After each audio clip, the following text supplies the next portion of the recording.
This next video is how to solve exponential equations where you can't make the bases the same. Now I've kind of changed the way that I decided I was going to teach this. I'm going to show you how to solve any equation that you can't make the bases the same, and then after I'm done that, if you want to hear of a shortcut, I'm going to show you a shortcut. So to solve an equation that you can't make the bases the same, you're going to use a rule of equality.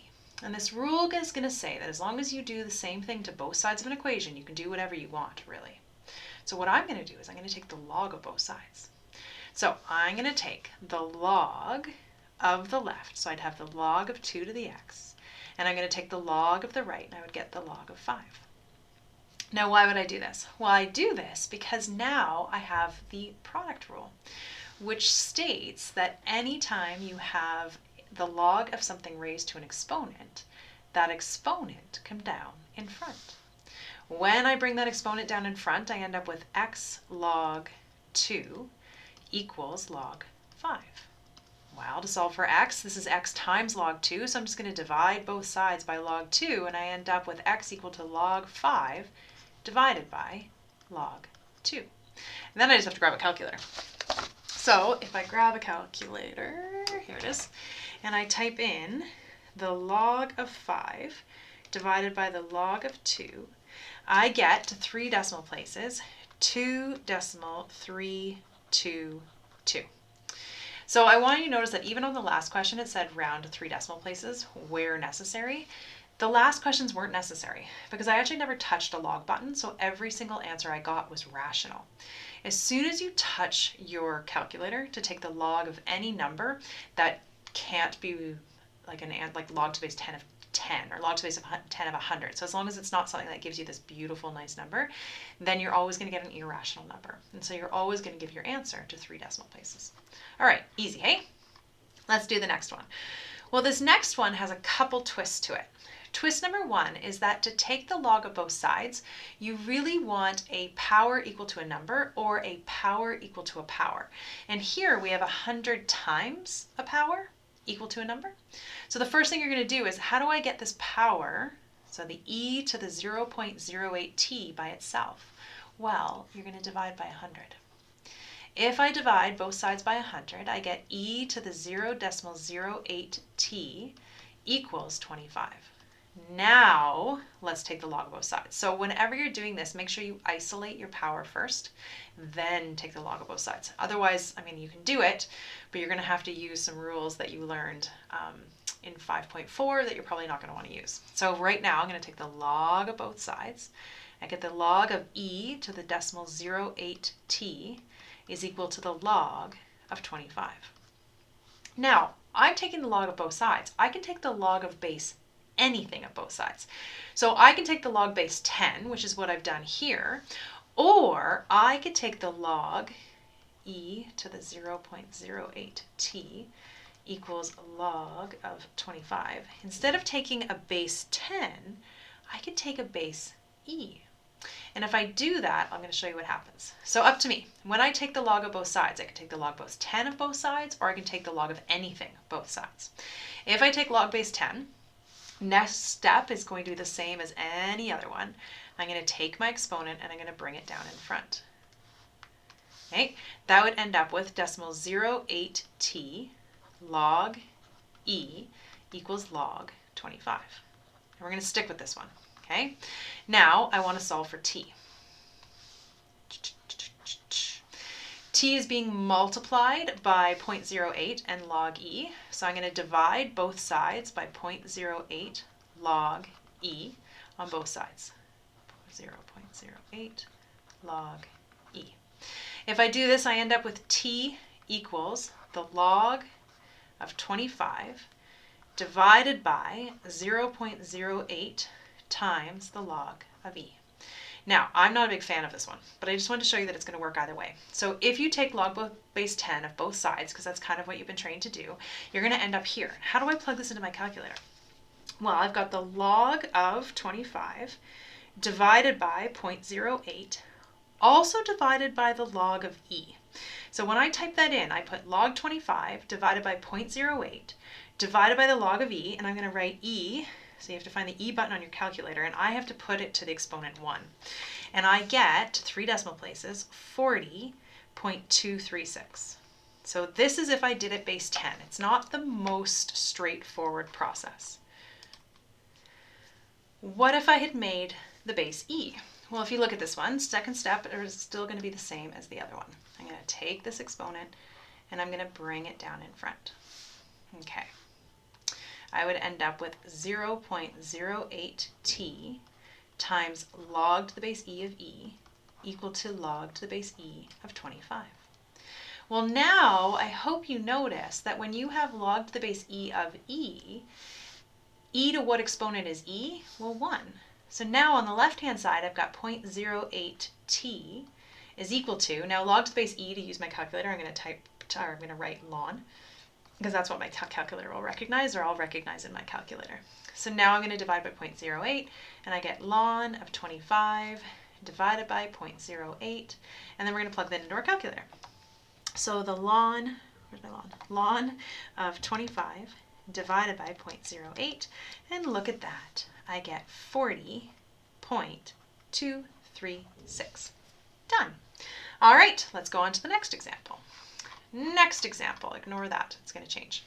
Same thing, I've got a variable in my exponent, so I know it's an exponential equation, and I can't make bases the same. Some people are like, but 21 is 3 times 7. I'm like, cool, but it's not 3 to the exponent anything. It's just 3 times 7, so the bases wouldn't be the same. So instead, I'm going to take the log of both sides. So I'm going to take the log of 3 to the x plus 1 equals the log of 21. And then I'm going to take that exponent and I'm going to bring it down in front. Done. So what is that going to look like? Well, when it comes down in front, it comes as a package deal. This is x plus 1 times the log of 3 equal to the log of 21. Now to solve this, I could multiply the log 3 through, so I could get x log 3 plus log 3 if I wanted to, or I could just be like, hey, I want to solve for x, so I'm going to divide both sides by log 3. So I'm going to get x plus 1 equals log of 21 divided by the log of 3. And then I just want to get x by itself, so I'm going to subtract 1. So I've got the log of 21 divided by the log of 3 minus 1. Plug that into your calculator, you get the log of 21 divided by the log of 3 equals minus 1 equals, and I get to 3 decimal places, 1.771. Not too bad, hey? All right, the last question is the piece de resistance, right? This is as hard as I can possibly make it. Most of the questions are like the last 3 we did. This one, what I want you to notice is that there's an x in 2 of the variables. Sorry, in 2 of the bases. So all of these, you know, we had a power equal to a number, and here we have a power equal to a power, and in both of the exponents we have variables, and it just makes things a little bit tougher, but not in the first 2 steps. So the first step is still going to be to take the log of both sides. Log of 4 to the x plus 3 equals log of 3 to the negative x. Now that I've taken the log of both sides, the whole point of doing that is so I can apply my power rule and bring my exponent down in front. Done.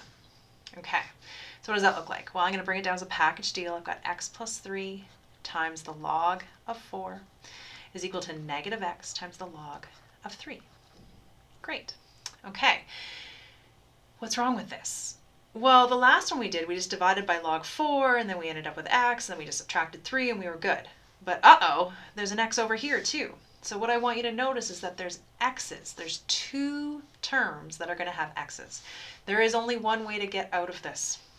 Those of you who start trying to divide and do stuff, you're going to notice that, like, if I divide by x right now to put it on the left, now I have an x in the denominator. Blah. Okay, the only way to get out of this is to do the following. So here's some steps. Step number 1, take the log of both sides. Step number 2, bring the exponent down. Step number 3, this is one that we haven't done yet. I want you to multiply through so that you can put your x's on one side, so that you can factor out x, so that you can isolate x. Okay. So what is this going to look like? Well, I'm going to multiply through. So I get x log 4 plus 3 log 4 equals negative x log 3. Now I want to put the 2 terms that have x's on the same side. So I'm going to add x log 3 to both sides. So I'm going to add x log 3. And I'm also going to subtract 3 log 4 so that it comes over to the other side. So I end up with x log 4 plus x log 3 equals negative 3 log 4. Now I've got the x terms on one side, so I'm going to factor out the x to be left with x times log 4 plus log 3 equals negative 3 log 4. Now to get x by itself, I'm going to divide both sides by log 4 plus log 3. So I'm going to end up with negative 3 log 4 divided by log 4 plus log 3.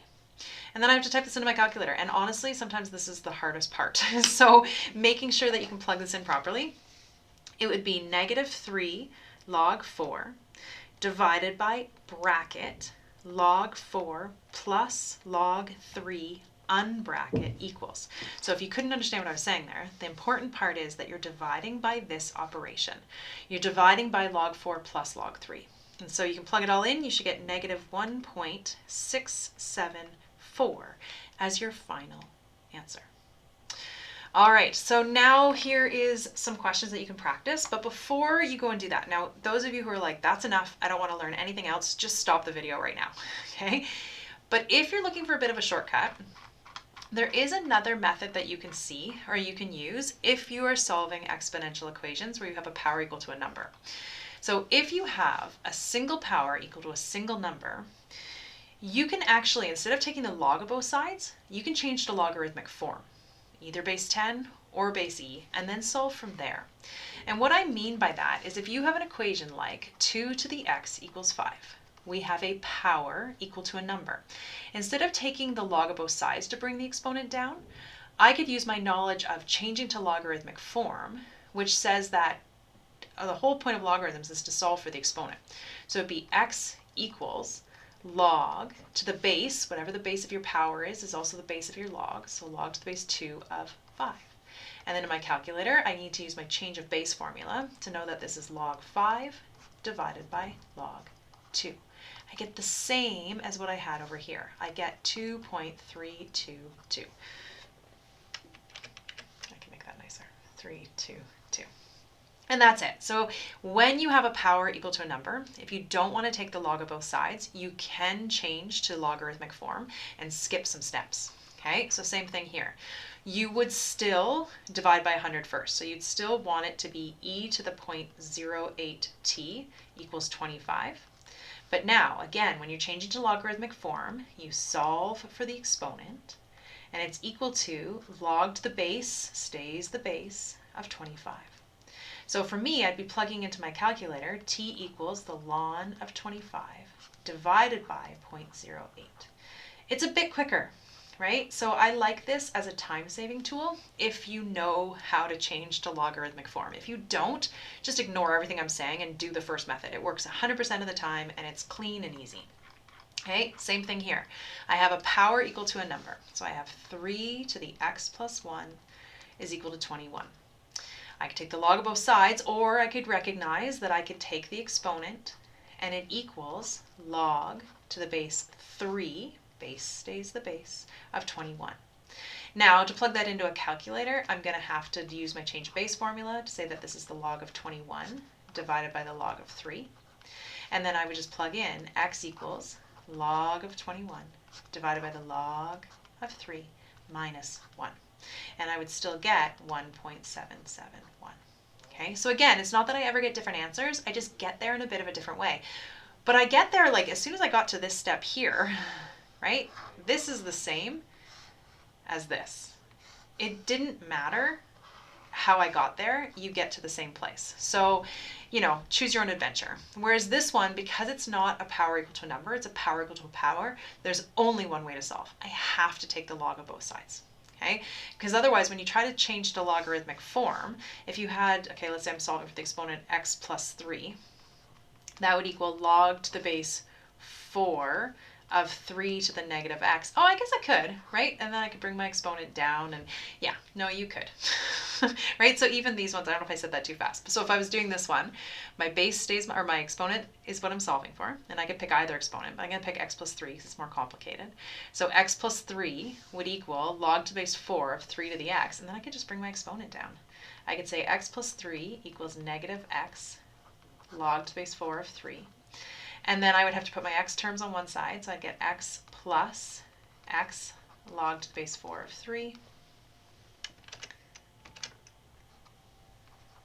equals negative 3, right? But this is getting complicated. So then I would factor out the x. I'd have x times 1 plus log to the base 4 of 3 equals negative 3. And then I would get x equals negative 3 divided by 1 plus log to the base 4 of 3, which I would have to know to enter as log 3 divided by log 4. Let's check it. So negative 3 divided by bracket 1 plus log 3 divided by log 4 unbracket equals. Huh, sweet. You get negative 1.674. So really, you could use that method for all of them if you wanted to, but I generally only use it. I've actually never used it for one of those before, but I'm like, oh yeah, you totally can. But generally, you only use it when you have a power equal to a number, but you can use it for either. But if you're looking for consistency and ease, take the log of both sides, right? But if you're looking for a challenge or on some of them you want a bit of a shortcut, feel free to do that as well. Good luck.